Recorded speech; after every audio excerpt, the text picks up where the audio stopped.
Welcome to the Cocktail Spirit from Small Screen Network. I'm your host, Robert Hess.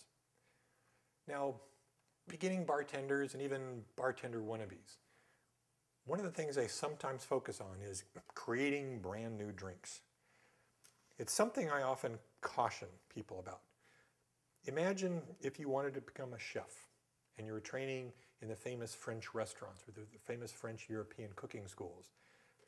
One of the last things they would teach you how to do is come up with new and unique dishes.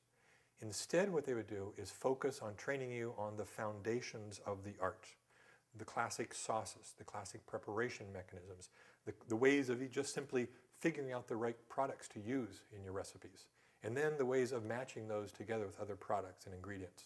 So creating brand new dishes should only come after you really understand the art of the cuisine. The same thing is true with bartending and cocktails.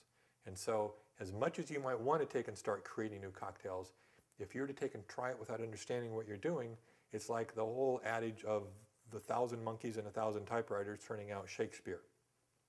You might come up with something periodically, but more often than not, what you come up with will only taste good because you created it, not because it actually is good. That said, once you understand the classics, you probably can come up with brand new and interesting cocktails. What I'd like to focus on in this episode is a cocktail that I've created myself. As a matter of fact, I named it after the Black Feather Bar, which is my bar here. So this is kind of my house specialty cocktail. An interesting aspect of it is that it really doesn't utilize any of the foundation of the classic cocktails. It's using a totally different pattern, but it's focusing on ingredients that I feel are really important to understand. The drink is made with brandy, dry vermouth, Cointreau, and bitters.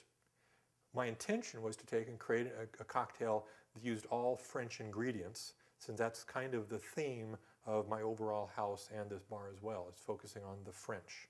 And so all these ingredients, except the Angostura Bitters, are French-based ingredients that you might be able to find.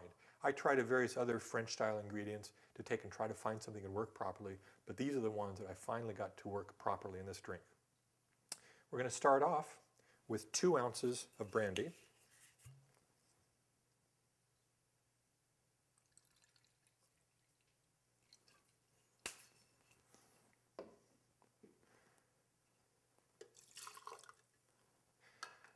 Then we're going to add 1 ounce of dry vermouth.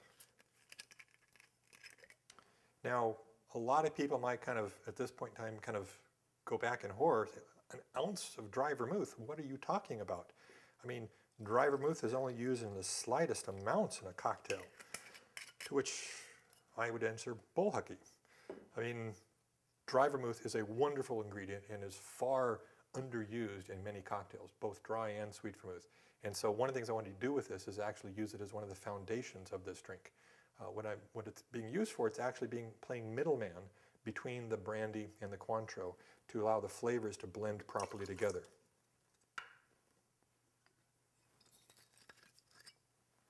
Now we're going to add a 1/2 ounce of Cointreau. So if you look at the ratios, since often it's good to look at what the ratios of the ingredients are, we're using a 4-to-1 ratio in this drink. Basically the same ratios that I used in my sidecar, but obviously clearly different ingredients here. So 4 parts brandy, 2 parts dry vermouth, 1 part Cointreau, and a dash of Angostura Bitters. The bitters I'm adding just because I'm a cocktail geek and I want to make this a cocktail, and it's not a cocktail without bitters. Therefore, this truly is what you could call a cocktail. We now add the ice.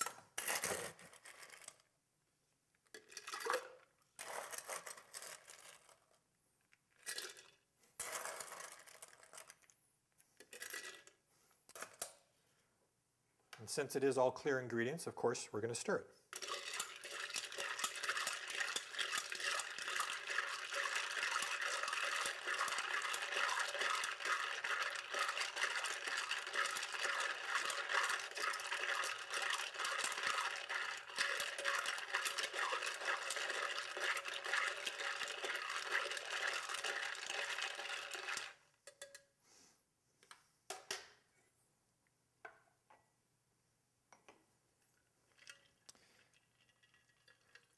pour it into our cocktail glass.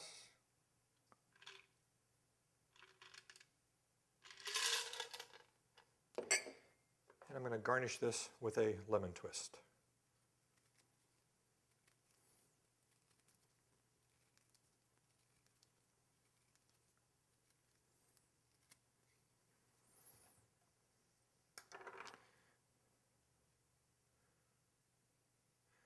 I'm going to do this one by tying in a knot and carefully taking the yellow side of the lemon against the glass, rub to add just the slightest amount of oils onto the outside of the glass, and then drop it in.